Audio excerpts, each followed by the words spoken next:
So, hey everybody, welcome to another one of these videos that I'm doing for our church for St. Timothy. Today I'm joined by Dr. Lee Camp, who has written a book that's coming out.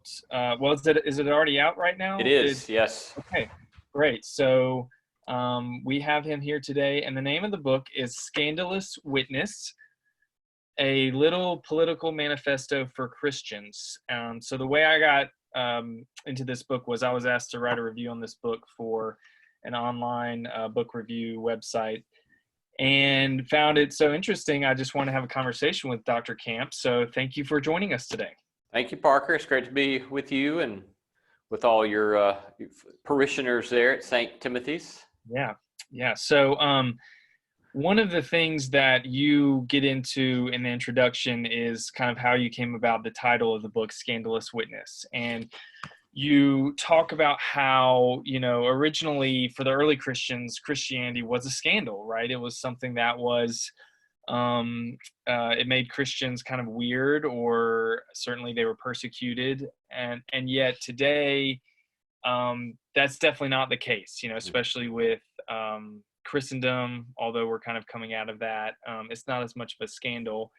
You talk about how one of the phrases you come back to over and over through the book that I think is really good is that Christianity is neither right nor left nor religious, right? And so you're the one of the basic arguments of this book is that Christianity is a politic, and I've talked about this a good bit in St. Timothy, so some of our people are aware of this.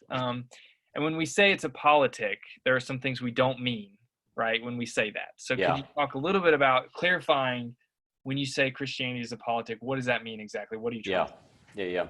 Yeah, so I think where you started is really important to note. Is that I'm asking that I think we desperately need, in the time in which we find ourselves, to find something that's neither right nor left nor religious. So we have this such sharp hostility between the right and the left, and we are left with the presumption that if Christianity has anything to say to politics, that we have to choose some spot on a continuum between the right and the left.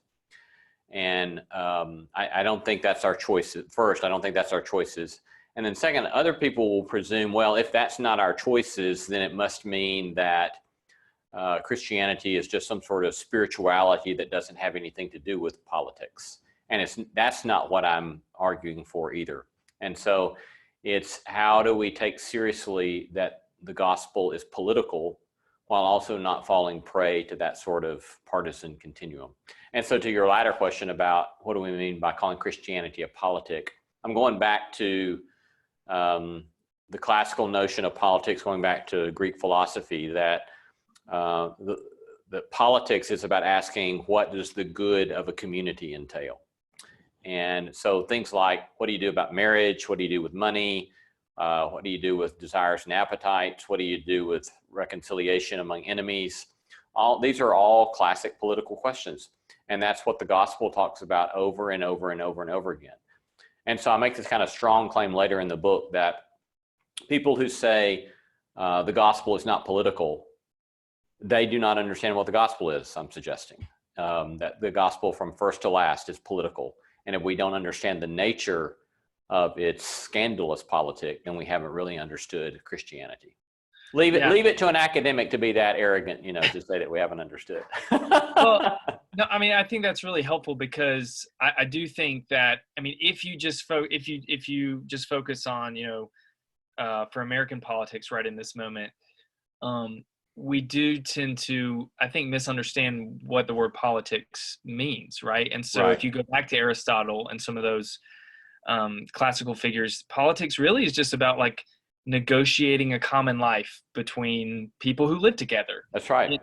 In a way that without being violent towards it, right? Finding a way that we can all live together in peace and society and navigate this kind of common life, common space. Right.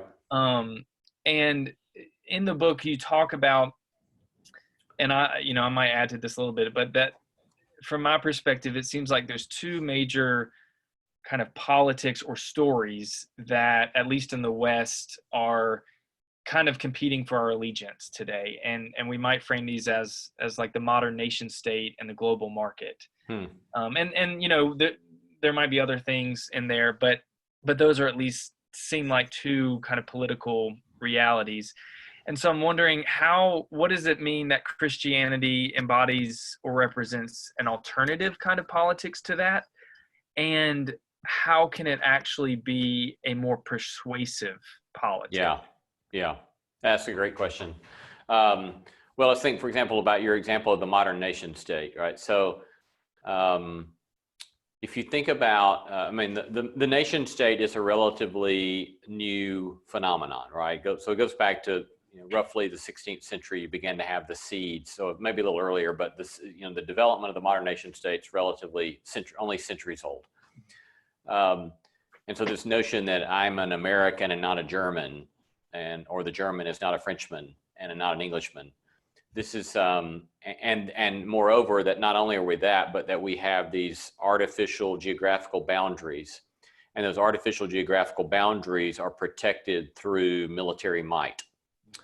That's a very powerful construct, and it's a fiction. We should note it's a fiction, right? There is no such thing in some sort of objective universal reality of a Frenchman versus a German versus an American. So it's a fiction, and it's a fiction grounded in historical accident, right? Because I was born in Alabama, in an area which was formerly a Creek nation in area of Talladega, right? Well, I'm an American only because of the accident of the time I was born, and I'm an Alabamian because I wasn't born over the fictional line of Georgia, and not born south of the fictional line of Mexico, right? So these are all fictions, but they're very, very powerful fictions and narratives. But what happens increasingly is that military might becomes a claim upon us. And so you have in the 20th century, in the bloodiest century, I suppose, of human history, as far as the number of people killed of the 20th century, it's happening because of the nation state, right? And so you have people, Frenchmen and Germans on the other side of the line, killing each other, both of whom, a lot of those people are nominally Christian, at least. But their Christianity is getting trumped because of the demand of the nation state. And so the gospel actually gives us a more compelling picture of, no, baptism into Christ gives us a unity in Christ that transcends all of these kinds of things.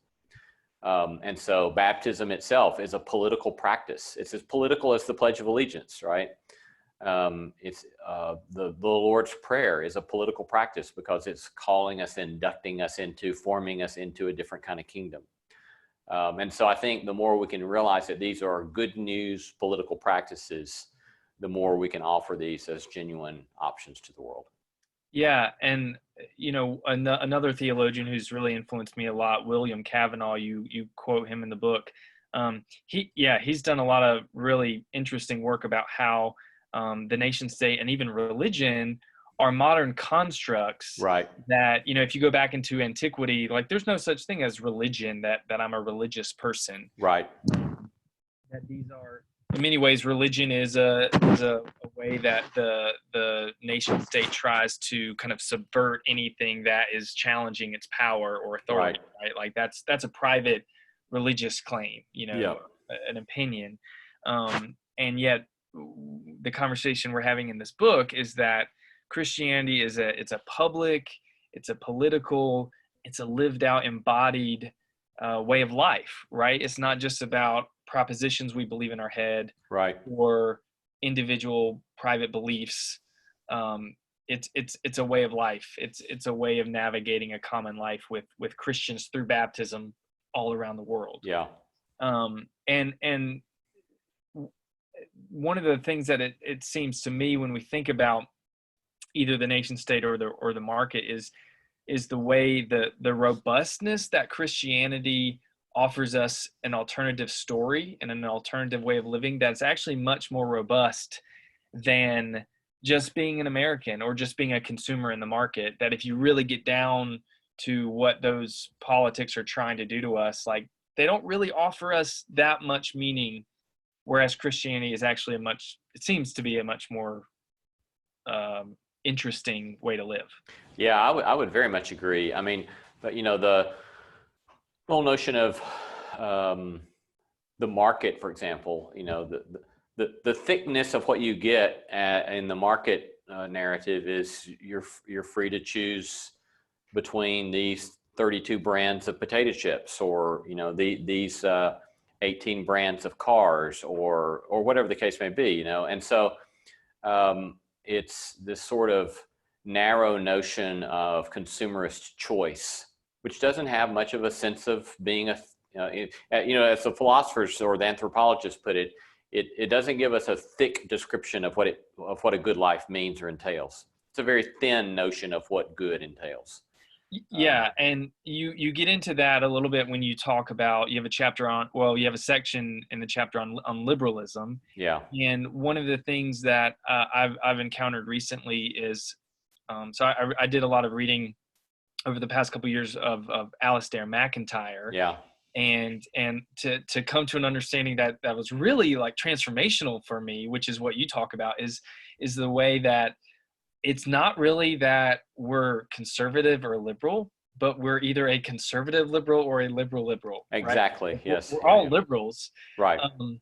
So talk a little bit about what liberalism is. Okay. And how it is that, because we were just talking about choice, right? And that's kind of what liberalism is all about. So what does that mean? And kind of explain the difference between that. Yeah. So liberalism is when the political philosophers speak of liberalism, they're talking about a political movement that arises in modernity that is focused upon the liberty. So you got liberty and liberalism with a shared etymological root there, right? And so they're both focused upon the individual. Liberalism is focused on liberty for individuals, right? So you're maximizing liberty for individuals. And that maximization of liberty for individuals is over against monarchical power or the power of the church or something like that. And so it's, in other words, when you had more classical traditions of communities, they had this sustained argument going on about what does it look like to have a shared common good. But what happens in liberalism, to point to MacIntyre that you pointed us to, MacIntyre says, well, you still have a notion of an end or a goal, but now the goal is the privatization of the good. So in other words, what's good is whatever you think is good and what I think is good, and we can both pursue our competing notions of the good so long as we don't violate the rights of the other. But as far as any sort of shared thick consensus of what's good, we don't talk about. The whole point of it is for us not to have that argument, right? And so the right and the left are simply arguing about the best way to be liberals. They're not arguing about the best way to be Christian, or they're not arguing about the best way to be Muslim, or they're not arguing about the best way to be Buddhists. They're arguing about the best way to be liberals. And so when we get co-opted into that argument, we falsely then begin to presume that we have to identify our version of Christianity with being right or left on the liberal spectrum. But that perverts Christianity itself, I think. Yeah, and in kind of modern American politics, it seems like conservatives are liberals focused on more the economic side of liberalism and the market. They want a very free market with limited government interference. But then the left tends to want a more kind of social or cultural liberalism, right? With bodies or whatever it is. And one of the things I wrestle with is, okay, this is the world we live in, right? That, like, we're all kind of been, we're liberals. We participate in the market whether we want to or not. So how do we embody a faithful Christian politic in the midst of these competing narratives? How do we do that in our local communities and churches? Yeah. When these narratives are so strong and so compelling, and many of us don't understand even the ways that they have influence over us in our lives. So, you touch on the sacraments throughout the book. I think that those are important practices that can help us understand some of this. Could you shed light on anything other that might help us not only understand these narratives, but or these politics, but embody an alternative? Yeah. Yes, I think that exploring more and more what the sacraments mean is important. Second, going to your follow-up question there, I think that one of the first places that we can get into providing some true alternatives is to insist upon decoupling our political witness to any ideological commitment to right or left. And so, say for example, the commitment to small government, small federal government. It's like I do this. I'm not so convinced that my exegesis is good, but I think it works pretty well. It worked pretty well as a sermon, Parker. To do the, I look at the Joseph story and I say that here you have Joseph at the end of the book of Genesis, and what he does is he develops this huge bureaucracy, a federal bureaucracy, if you will, of centralized government that saves the Hebrews. And he's lauded in the book as, look at what he's done through the power of the foresight of God to centralize government, heavy taxation, and through the heavy taxation and centralized government, he saves the people from this coming onslaught of a famine. And so it's like those who are ideologically committed to small government, they've got huge problems with the end of the book of Genesis. But if you go to the beginning of the book of Exodus, that very mechanism of centralized power then has become the mechanism by which the Hebrews have been enslaved, right? There arose a Pharaoh who knew not Joseph. And so at the beginning of the book of Exodus, you have a huge problem with the overreach of centralized governmental power. So those who are ideologically always in favor of big government, as if this can be our savior, you got a huge problem with the beginning of the book of Exodus. And so the way I try to use that is to say, we must let go of our ideological commitments to these questions, and instead take it as an ad hoc approach. Is that we are free in any given situation as Christians to say, right now with coronavirus, for example, it appears that a strong, helpful, centralized response to a pandemic can be not only helpful, but necessary. And then there may be other cases where we say, wow, this sort of centralized bureaucracy is overreaching and is causing all sorts of negative consequences for local communities, and this is not the place for that, and we can push back against it. So this ad hoc approach can be multiplied and look at lots of different issues that way, and say let's let go of this naivete that any sort of ideological commitment can really work very well, because it doesn't. And instead, from our Christian perspective, take things on a case-by-case basis, look at the issue, bring what kind of gospel witnesses or gospel resources that we have to bear upon the issue, try to find something that's helpful to our communities or helpful to our nation, helpful to our world, and try to articulate it in as compelling a way as possible without getting caught up in the ideological commitments. Does that make sense? Yeah, absolutely. And I think that one of the major themes of the book of Scandalous Witness is kind of around the theme of identity, and certainly with baptism, that we're Christians first and foremost, right? And then yeah, maybe we vote a certain way, but that's kind of secondary to who we are as members of the body of Christ.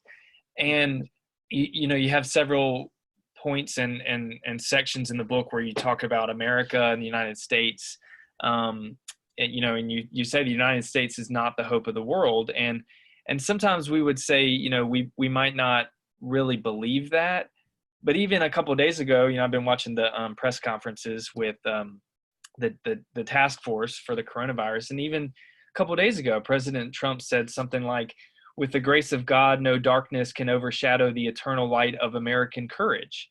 And that seems to be almost stepping on some biblical language there. You are using particularly circumspect language in your critique there. Yeah.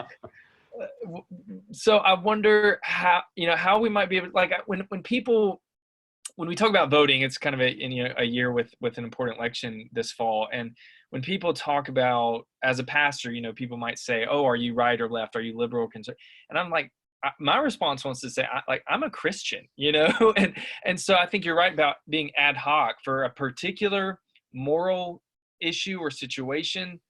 I'm a Christian, and as a United Methodist, we have a book called Social Principles that help me understand what my church believes about a lot of different social issues. So maybe if we could all, if Christians around the world would just say, before I'm an American or a German or, you know, Mexican or Canadian or whatever, I'm a Christian, right? And like, that's Yeah. my primary identity. That seems to be somewhat of what you're saying in the book. Yeah. And I do envy somewhat your all's resources in somebody like John Wesley, because he's just kind of beautiful example of someone who was stereotypically conservative in that he clearly cared very much about individual conversion and preaching and, riding the circuit and all that sort of stuff. And yet at the same time, here he is in the west coast of England setting up credit unions for the shipyard workers, because they needed access to capital. And he knew that there are very real systemic social issues that need to be addressed by the church. And so I think he's a great example of someone who took very seriously the gospel has something to say to individuals, it has something to say to systemic realities, and we shouldn't boil it down to one or the other, but hold all of those things together. Yeah, that's a great point. And I think it's a sad reality that far too many Methodists don't know Wesley that well. And even me, but yeah, I mean, he was such an important, powerful figure that we would do well to embody. One of the illustrations you give in the book that I've always liked is the painting by Edvard Munch. I don't know how you say his last name. A Swedish name, Munch, right, or something like that. Yeah. So it called The Scream, which is a very famous painting, and you talk about how it captures the modern sense of despair, in which no hope remains, only anxiety, loneliness, and despondency. And so I wonder, that those are certainly feelings and emotions that many of us are having right now in this moment with the coronavirus, kind of hopelessness. In that chapter, you talk about the end of history and the way like the cross and the resurrection kind of inaugurate, or I don't know how you would say it exactly, but that, Jesus is, we know where the end of history is going, right? And so how might you adapt any of this, to put you on the spot, to what's happening right now? Obviously you wrote this book a few months ago, I would imagine. How would you adapt some of this on the spot? What's a particularly hopeful note in the Christian message and the politics of Jesus and the kingdom of God for what's happening right now, do you think? Yeah. That's a great question. I certainly, I've been thinking a lot about my own sense of hope, or with regard to what's going on. And I think that, I don't know, I believe that the gospel's proclamation of cross and resurrection, and our invitation to participate in cross and resurrection, gives us a great, immense freedom in the midst of all this. We're able to set ourselves in a posture of trying to be a people of service to the world at such a time as this, even when service means we're not showing up and gathering together, and yet even a stronger sense of willingness to sacrifice and to give and to share, and that we don't have to be overly threatened by the specter of our own suffering or our own death. And the story coming out of Italy last week about the priest who gave up his own need for a ventilator so a younger person could have a ventilator, and then he passed away. That's a sort of very deeply personal embodiment, I think, of the Christian narrative of we have no death wish. We celebrate life and all that's about life, and we celebrate life precisely because we believe in resurrection, which is a resurrection of life, right? Consummation of life. But that celebration of life is coupled with the reality of crucifixion, which means to suffer under the lash of the brokenness of the world. And so I do think that there's a sort of hopefulness, if we can find the courage to embrace it, of a posture of willingness to be of service to the world and to bear witness to another possibility in the world. And that we want our nation to do well. And to the degree that which our nation can help find a solution to this horrific pandemic, then we'll all be cheering our nation on. But that is a very different claim than to claim that America's the hope of the world. And that we ourselves are called to a hope that looks like cross and resurrection. And it does, I think, give us a great deal of freedom in approaching such things. Yeah, it feels like a lot of the Christian responses to this haven't really been that helpful, right? Like some of them are either basically God's doing this, as a sign of judgment, or a kind of like, oh, things will just be fine, right? Like we believe in resurrection, we have hope, like just be positive, optimistic people and things will work out. I was listening to a preacher talk about how he was going to be preaching to his congregation about some of this. And he said, this is a moment when we need to believe that the story of Christianity, the story of cross and resurrection, the story of Jesus, the story of the church is a bigger story than the coronavirus, and that's not to say this stuff doesn't matter and we need to be, careful and things will just be fine. But it is to say that, yeah, we do have real hope founded in Jesus. And it seems to me that if our politics as Christians is really just that we're just Americans or we're just, participants in the market, then we can't really believe that or have real hope that there is a story out there that's bigger than either of those things. I think that's right. Yeah. Yeah. So I'm wondering, one of my struggles as a pastor is how in local churches and in concrete communities what are some practices or disciplines that either we can do as individuals or as church communities to try to recover the kind of robust political nature that the early Christians seem to have, right? This kind of scandal that Christianity was in the early church. What are some really, maybe from your experience or the church you participate in or anything, just any concrete practices that we can do that might help us begin to embody that kind of robust political identity again? Yeah. That's a great question. I think that I think that one of the chapters I talk about what's the chapter called? It's called something like Why Christianity is Not Countercultural. I think that's what I call it. Because there are a lot of people who will say Christianity is countercultural, and I kind of in a smart mouth kind of way say, well, no, it's of course we're not countercultural. What does that mean? To be countercultural, does that mean you're not going to speak English, that you're not going to listen to country music, that you don't like Elvis? What does it mean to be countercultural? It doesn't say anything, right?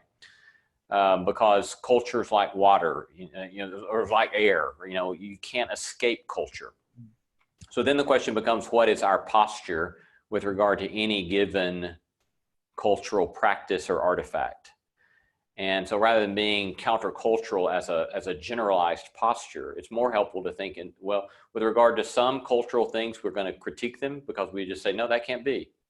With regard to other sorts of cultural practices, we're going to say, well, this could be a good thing, but it would need to be transformed to maybe look like this. And to other cultural practices, we say, well, we're going to celebrate this. This is beautiful and wonderful and points to all sorts of good things, right? And so I think it just depends upon whatever the given cultural artifact is about what we would do. And so as you were asking the question, I was thinking about how I love my school. I teach at a Christian university in Nashville, and I love my school. I've been there. I'm in my 21st year, and I love it very much. But I'm always have this qualm of conscience every commencement ceremony, because our administrators will go through different people in the student body who have gone through very challenging things, and then they've become a student. So it might be an immigrant, an undocumented immigrant who's come to our school and has worked hard and has developed a nursing degree to go off, and they'll be recognized, which is a wonderful thing. And somebody else who might have a sort of physical disability has been recognized. And then the third one always is someone who's fought in the Iraq War and has come back. And so that's all fine and good, except the fact that what happens in each of the year after year after year is they go through these three ones. And the third one is always the military person. And on the military person, everybody stands up in a standing ovation. They don't stand up for the immigrant, and they don't stand up for the person who has the disability, but they always stand up for the military person. And so I'm sitting there thinking, there seems to be a sort of fetish about that makes me highly uncomfortable. And so I and some of my colleagues, one of the things that we do is we just sit when everybody else is standing. And some of my colleagues receive it as being disrespectful to the person. And one of them called me on it one day walking out of committee. He said, "So you don't respect so-and-so?" And I said, "No, that's not what it's about at all. It's about that we didn't stand for the immigrant, and we didn't stand for the person with a physical disability, but we're standing for the person who represents military might in the world. And as Christians, I think that's a problem." And so I think that there are occasions where we need to try to find that kind of critical edge and try to find enough courage to step into that space. Not because we're necessarily going to change anybody else's mind, but it helps form me and remind me of the narrative of the gospel, and maybe a few people around me. But on the other hand, I think there are other sorts of things that we need to get out and celebrate. So one of the things that happens both at my university and in my local church context is that we've worked hard in Nashville to develop welcoming, hospitable relationships with a lot of the folks in the Muslim community in Nashville. Not to act as if we have the same narrative, and not to act as if we have the same basic, theological convictions, because we don't. We're very, very different at important places and levels. But there are certain things that we can celebrate together about contributing to the goods of our community, about treating each other with respect, about listening to each other and paying attention to each other and standing up for each other and our basic human dignity and all that sort of stuff. And so I think it's always looking actively for what are the particular practices with regard to any given cultural exercise or cultural artifact, and finding what it might look like to bear witness to the gospel in some real way in that context. It's hard work. It's hard work, but it's really great work to be doing in the world. Yeah. Well, I really appreciate your time, and it's been a really great conversation. And this is kind of like the first time I've done something like this, so I recognize I really didn't probably introduce everyone very well to you, but I really recommend Dr. Camp's book, Scandalous Witness, and Dr. Lee Camp is a professor of theology and ethics at Lipscomb University in Nashville. Can you say a little bit about how people can find you, where they can buy the book, and you host the Token Show? Could you say a little bit about what that is, or anything else in your world? Yeah. So just as far as the book, you can find the book wherever Amazon, Barnes and Noble, local booksellers, hopefully. You might not be able to get it for like a month right now, but go ahead and order it. I think you can actually order it through Erdman's. Okay. And or Christian book distributors, and get it pretty quickly right now. But yeah, I would love for folks to buy the book and enter in conversation with us. You can, if you want to find me, I'm on Facebook at Lee C. Camp, or website at leeccamp.com. With regard to the Token Show is what I say is the world's only long-running theological variety show. We're in our 13th year of doing variety shows. And it's great fun, and we have one of Nashville's very finest house bands, and we have all sorts of award-winning artists and vocalists and book writers, and everything from MacArthur Genius Grants to Emmy Award winners to Pulitzer Prize winners to Grammy winners, and blah, blah, blah, blah, blah. And so it's just a really fun show. You can find us at tokensshow.com. or I would love folks to subscribe to our YouTube channel at youtube.com/tokensshow. And we'll have lots of videos of our shows or snippets of our shows on YouTube there. Great. Well, when I get this video on our YouTube channel, I'll link to some of those so people can find you and subscribe to the Token Show and link for the book. And yeah, I just really appreciated the book, and I'm really grateful for you and helping me understand some of these things. And I hope a lot of Christians read it widely. And it seems to be some really important things that the church needs to understand today. So thanks for your time. We really appreciate it. Thank you, Parker. I much appreciate it. Thanks very much.